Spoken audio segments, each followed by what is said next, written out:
Ladies and gents, let the games begin. Project Revert is officially starting. So I was actually just vacuuming out the trunk and I'm like, you know what? I better stop and document each and every piece along the way of this crazy journey we're about to embark on with this poor re-restoration of this car. So I cleaned the trunk up because I needed a place to kind of put some stuff. The car cover was in the cab and everything else. I've got boxes of not only new parts that we've ordered, but I also have boxes of stuff that the owner has given me as well. And I'm just kind of making my way through this and trying to make a plan. Now, I mentioned to you guys to let me know what you wanted to see kind of first. Now, I have to lay on the sword and tell you that this thing is kind of so all over the place that it's going to be like starting projects and leaving them as loose ends so I can get at other projects, or else this whole thing's not going to chronologically make sense. So for example, this car, or this owner, had these trick flow valve covers, okay? And now if you remember from one of my first introductory videos of this car, this thing's got these great big Ford Motorsport tall valve covers on it, of which they had to put a spacer on the stock intake. It's a long story as to how this thing is such a disaster. But anyway, those Ford Racing valve covers are coming off. These trick flows are going on because I have a trick flow upper and lower intake that's being sent up to me from a buddy in Everett, Washington. These things, now this video, I guess it'll be time-stamped, so it'll somewhat make sense down the road one day if somebody watches this years from now. But trick flow, nobody really knows what's going on over there with these small block Ford intakes. It's as if they're not manufacturing them currently. Nobody knows when they're coming back into stock. So I had to go to the used market, got this real nice, lightly used trick flow upper and lower, like the track heat or whatever they call it, right? So that's in the mail. And so that project, right, the upper and lower intake and these valve covers should chronologically go together, right? So anyway, I was thinking I'd probably tidy these up, maybe run them through the blast cabinet, whatever, get those painted and drying. And then we've got the digital dash. If you guys have caught my previous videos, you kind of know what's shown up already from late model restoration. Got the digital dash to put in this thing, and the interior of this car really needs to be tidied up. So it's a complete disaster. I mean, things aren't even bolted in place. It looks like it had its own seasonal autumn in here. There's leaves everywhere. So I thought I'd start by cleaning this up a little bit and then starting to tear some of the interior out of it. The inside of this car, well, it wasn't restored, so nobody's really to blame here. But it's your standard 50 shades of gray interior, right? So this whole thing needs to be dyed and tidied up. I mean, oh God, there was your standard 90s alarm. Ooh, look at that, eh? Using OEM hardware. Oh yeah, here's probably the disarm alarm. So that all needs to be cleaned up. Look at this. Oh my God. Yeah, I mean, it's just a dog's breakfast in here. So I'll start pulling some of the interior out of it. We'll partially put this digital dash in because for anyone that's familiar with these digital dashes, you have to run some different sensors, oil pressure and coolant temp. You have to put in a GPS ran speedometer system. It's actually relatively involved to put one of these digital dashes in, but we'll get this one out of here and I don't know, I guess just start tearing into it. So I don't know if that helps you guys as to what's to come here in this first iteration episode of Project Revert, but stand by, we're going to start tearing into this thing.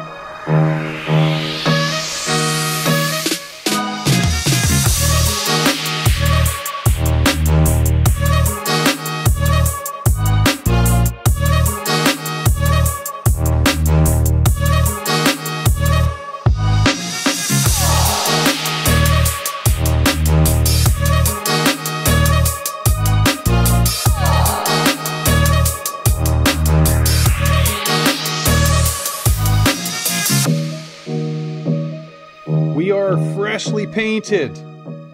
So I'm just gonna let these sit here for a little bit, let them set and dry, and then we'll get the masking tape off and see how we did. Now, vacuumed and found our little mice nests that were going on in here. These little buggers were setting up shop underneath the back seat and underneath both front seats. So I did a little short video on that, trying to catch these little buggers. I think I might have even posted on my community page about it. There was 2 of them.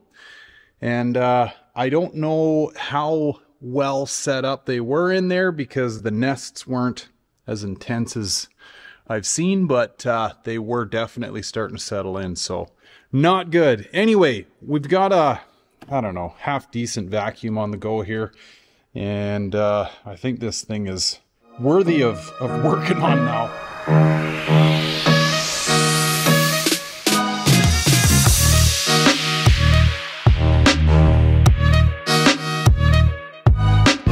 Well, folks, it's a sad scene in here. Oh my goodness, where do I start? There's not a single clip that has not been snapped off. And oh yeah, the wiring nightmare continues. Look at this beauty, hey? Just snip the butt connector. We got morettes. Like, again, clips all busted. Every single clip behind this dash is busted off. Like, what kind of an ape was working on this thing? I know that these things get brittle over time, okay? Like, so don't take this the wrong way. I've broken them too. But like, after seeing this just screams neglect. Like somebody was in here just rooting around and causing nothing but havoc. I mean, wow. Well, time to start rewiring, I guess.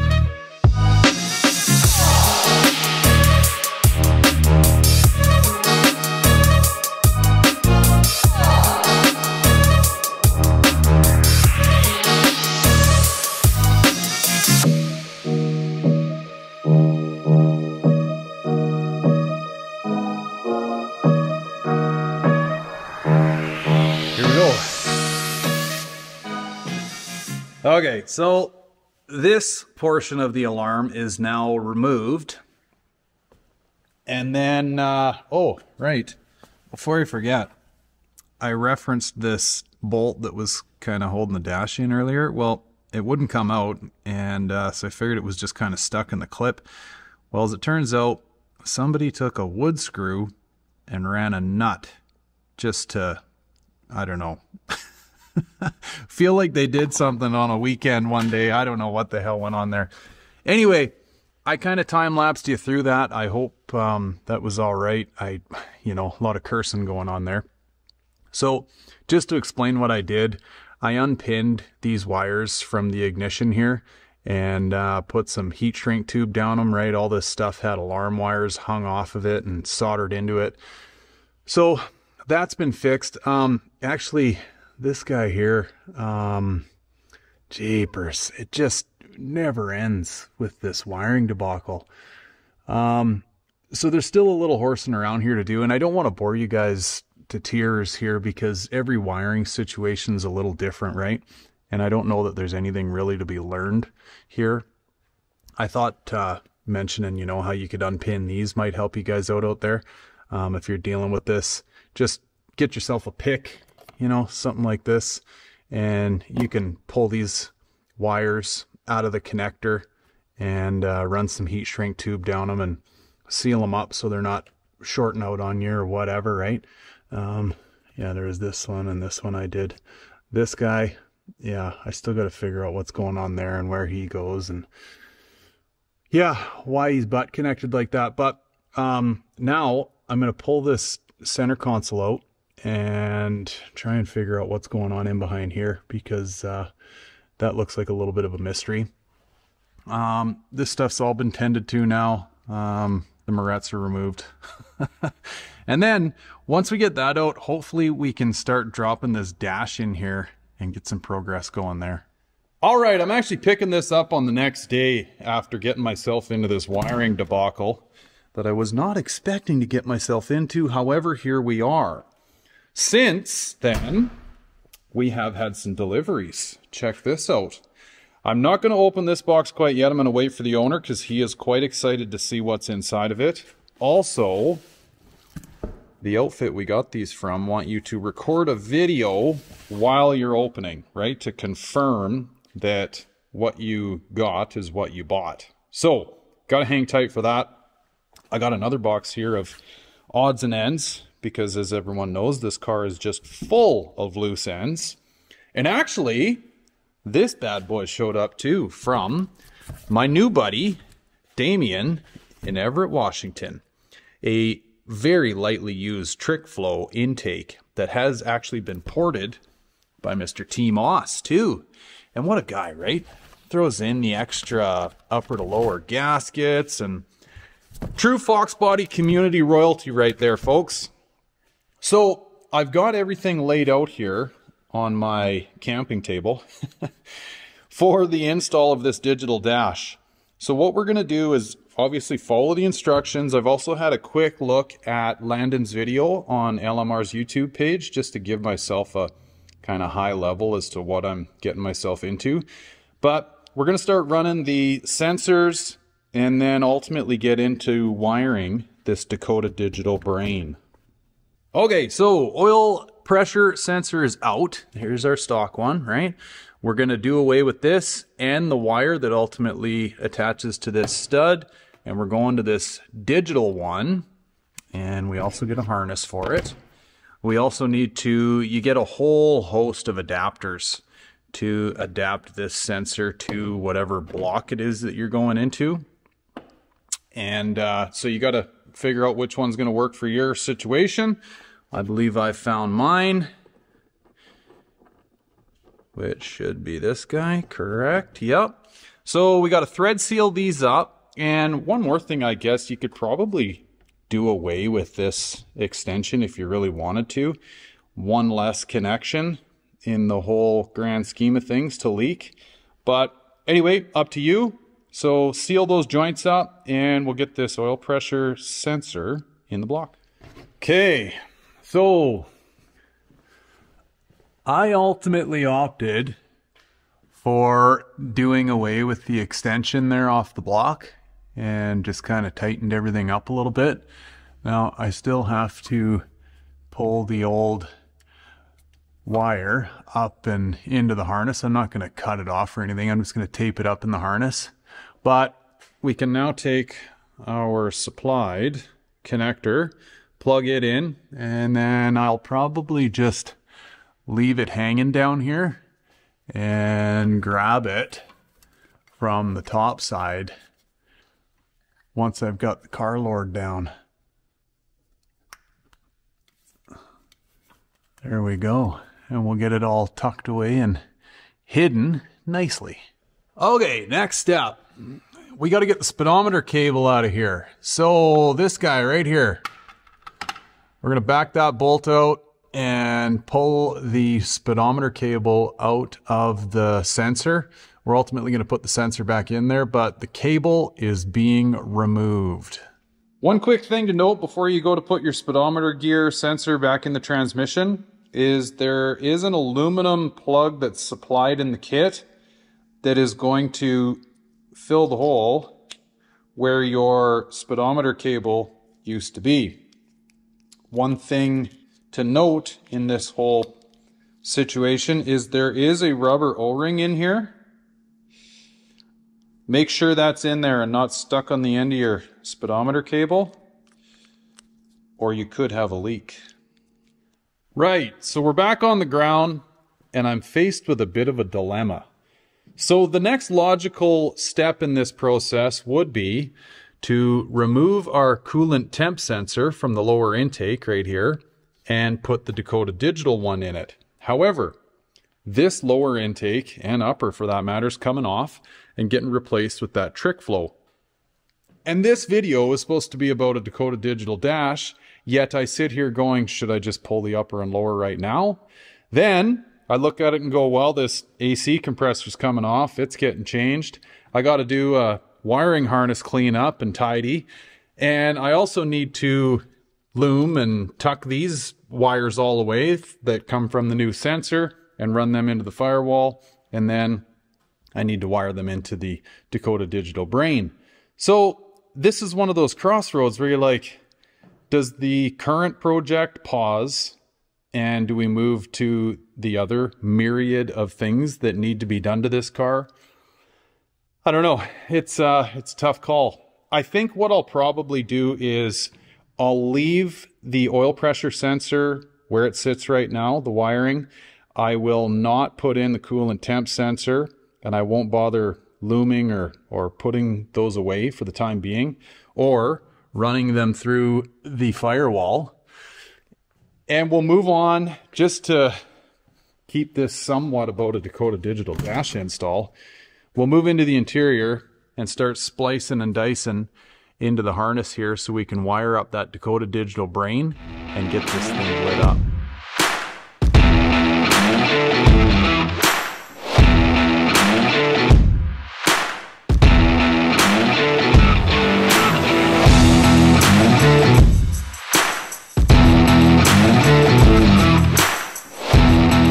Okay guys, time for a quick vocal update. Everything has been ran over to the passenger side from, well, essentially behind the dash here, right? So I've cut the harness. I mentioned to you guys earlier that, you know, every plug on this harness is busted, so I don't think anyone's going to lose any sleep over the fact that I've cut and just tied my wires in rather than splicing.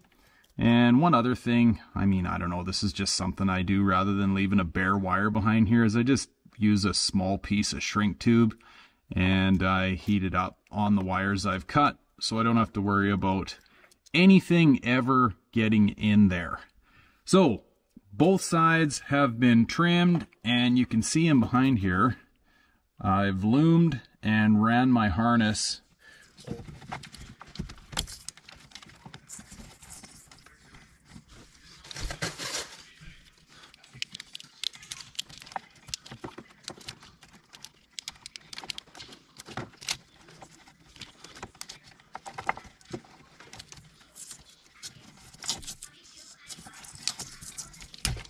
over and into the passenger side.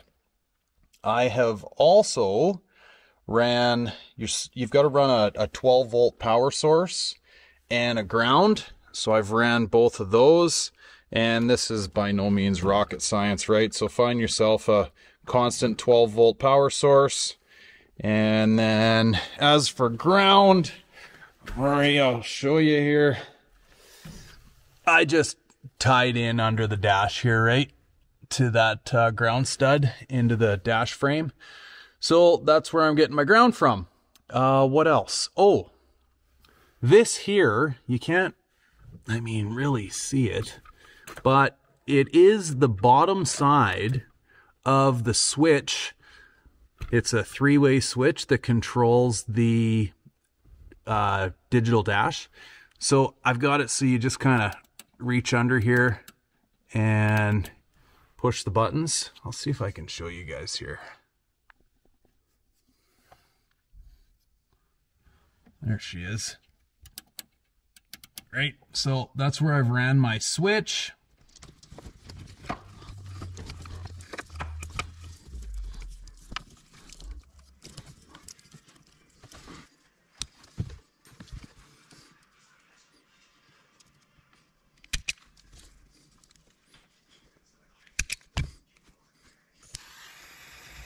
The next step of this whole predicament is we need to wire up our Dakota Digital brain.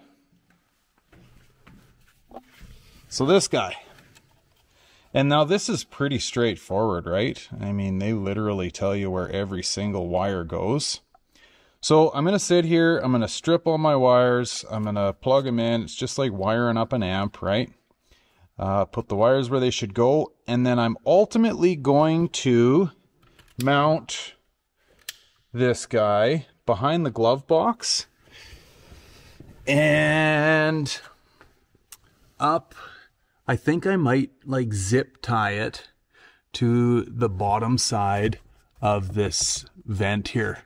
So I'll run 2 zip ties, and then I'll just pin this guy up here like so, so I can still get my glove box opened and closed. Well, not mine, but the customer can.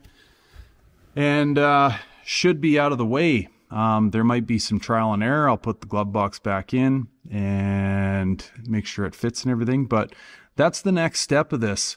And sorry folks, the dash probably looks a little different than the last time you seen it. We were just farting around. The customer wants to see what maybe a black dash pad would look like, so that's why that's out of there. And we're also doing the 417 Fox. I might have mentioned this, I don't know. Heater control relocate, so they go down below, and then we're going to be putting a double DIN, like, you know, Apple CarPlay, Android style touchscreen stereo in here. And I think that's about it. So anyway, back to the matter at hand here. Geez guys, I don't know if I showed you this earlier, but like, this is such a disaster. Anyway, we'll worry about that later when we wire up this new deck. I have cut some of this stuff out of here just so like nothing lights on fire. Anyway, okay, let's get this guy wired up and we'll turn the key on this. Oh, right, one more thing, folks. Sorry, I have ran the Cat 5 cord, or whatever you call this, internet cord. So that's plumbed over here. Oh, right, and I did run my sensors through the firewall. Okay, so even though just one's plugged in and the other one's obviously going to go to my coolant temp sensor, they have been stabbed through just so I can wire them up to the Dakota Digital brain, and we'll worry about plugging that guy in later when the intake's on.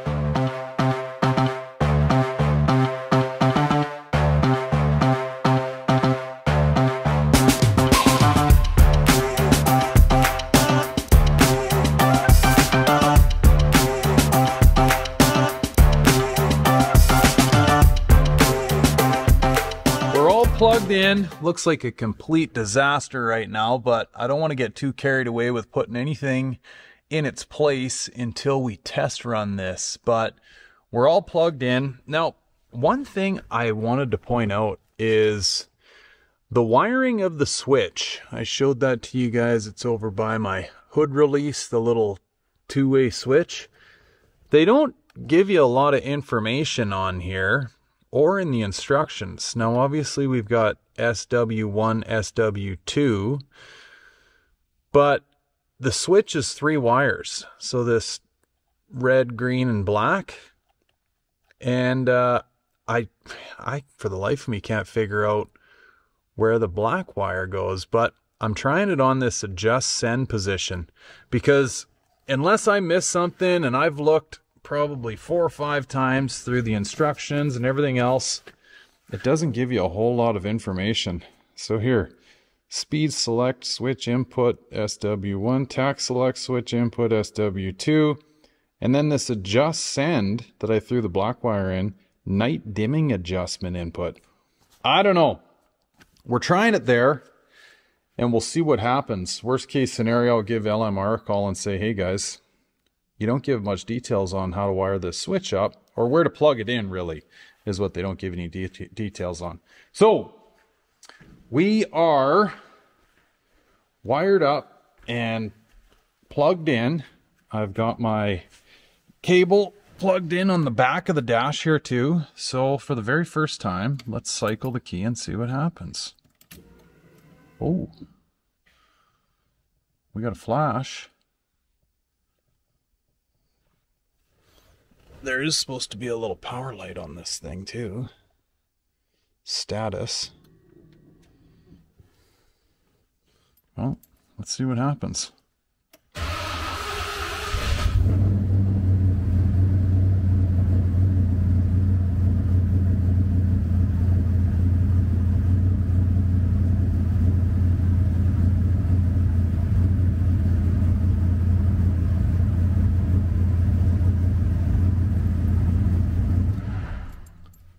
Well, I don't know what the hell EEF means, but it looks like the tack's working and the oil pressure was building. So that's good because we do have that sensor plugged in. Obviously don't have coolant temp plugged in, but I don't know.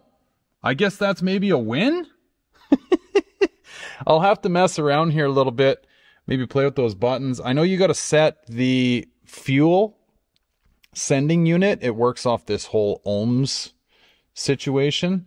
So I'll have to figure out how to do that. It does give you some instructions on how to do that. And got to set the speed, but that won't happen until we're obviously rolling outside of the shop, because in order to set the speed, you have to drive a measured mile, or in my case, a measured kilometer. And that's how you set your speedometer. I've messed around with this on one other digital dash that was in a 78 Ford Bronco, and it was pretty straightforward. So maybe down the road when we're doing the test drive in this thing, I'll show you guys what that's all about as well. Okay, so I mentioned that I was a little confused on how this switch was to be wired. I've since reached out to Dakota Digital and asked them how to properly do this. So I should mention too, you know, maybe I missed this in the instructions, I'm not sure, but I couldn't find anything on it. So I did my best to wire this thing up how I saw fit, and it turns out I was close, but close only counts in horseshoes and hand grenades. So you can see here I've got my red wire and my green wire wired into switch 1 and switch 2, and then I ran the ground wire over to this adjust send.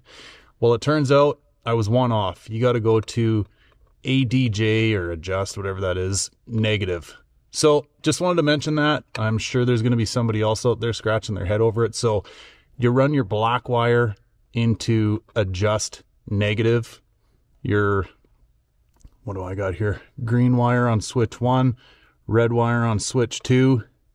I think that's how I've got it anyway. No, sorry. Red wire switch 1, green wire switch 2. I might have those backwards, but I don't think it's going to really matter too much. My switch might just run backwards. But nonetheless, this is how I've wired it, and I just wanted to make sure everybody else out there knew in case you were scratching your head on how to wire this as well. Okay, well, this video was a little bit of a dog's breakfast in that we were sort of all over the place doing all kinds of different things, but I had a feeling that's how this whole project revert's going to go. So I hope the content was somewhat easy to follow and there was some value in it for you, because we had valve covers going on, we had interior tear out, and then we had the digital dash.